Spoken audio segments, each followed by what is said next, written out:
Hello, hello, true seekers all over the world. This is Matthew Beavers with Back to the Covenant. Hope you're having an amazing day wherever you're at in the world. So in this video, I'm going to look at 3 places on this beautiful earth that we live that prove what mainstream science teaches us might not be the case. Place number 1, or numero uno's, Salar de Uyuni, aka the Bolivian Salt Flats. According to Wiki, quote, Salar de Uyuni, or Salar de Unupa, is the world's largest salt flat, or playa, at over 10,000 square kilometers, 3,900 square feet in area, end quote. So the Bolivian salt flats cover almost 4,000 square miles. That's a lot.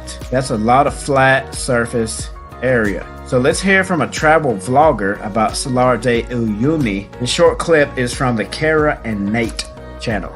We just drove 70 miles into the middle of the salt flats to this island.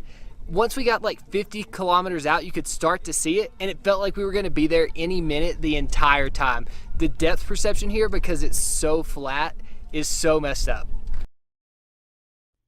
So the dude in the clip I just showed, he said from where they were traveling in the SUV on the Bolivian salt flats, they could see the island like 50 kilometers away. So let's convert that into miles, a little over 31 miles, and let's punch that into the Earth curve calculator.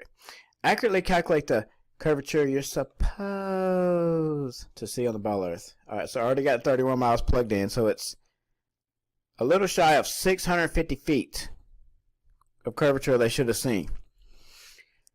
So let's get some perspective on something that is over 600 feet tall, and that is 605 feet tall, which is the Space Needle in Seattle, Washington. So this is obviously taken from ground level, so you can't even see the top.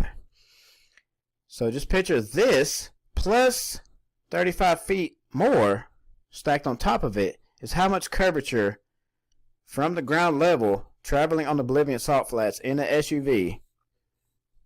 That's how much curvature they should have saw. They wouldn't have saw nothing. Here's another perspective. Looks like the eye level is about right in this area from the person that took this, and most likely a building. So you see that Space Needle is way above this landmass over here across the water. So just picture this and then stack 35 feet on top of this, and that's how much curvature was missing when this couple was vacationing on the Bolivian salt flats. Move on to number 2, shall we? The Danakil Desert. According to Wiki, quote, the Danakil Desert is a desert in northeast Ethiopia, southern Eritrea, and northwestern Djibouti. Situated in the Afar Triangle, it stretches across 136,956 square kilometers, or 52,879 square miles of arid terrain, end quote. Here's an interesting quote from www.sidmartinbio.org, and the name of the article is, what is the lowest point in Africa and its elevation? Quote, Lake Assal is located in the middle of Djibouti. Hopefully I'm saying that correctly.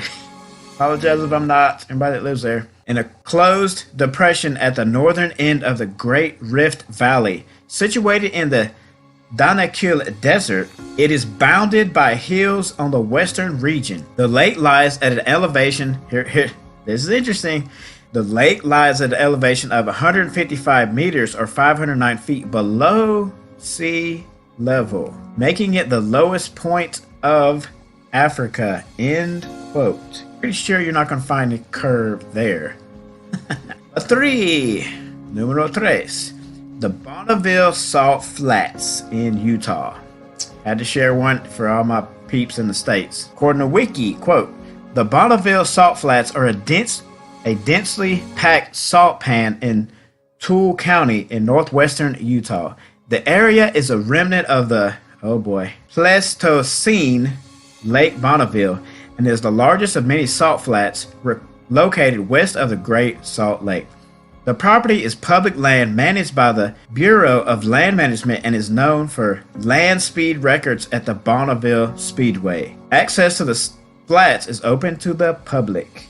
The salt flats are about 12 miles, 19 kilometers long, and 5 miles or 8 kilometers wide, with the crust almost 5 feet thick at the center and less than 1 inch, 2.5 centimeters towards the edge. So it's interesting. They have like a international speedway there. That's crazy.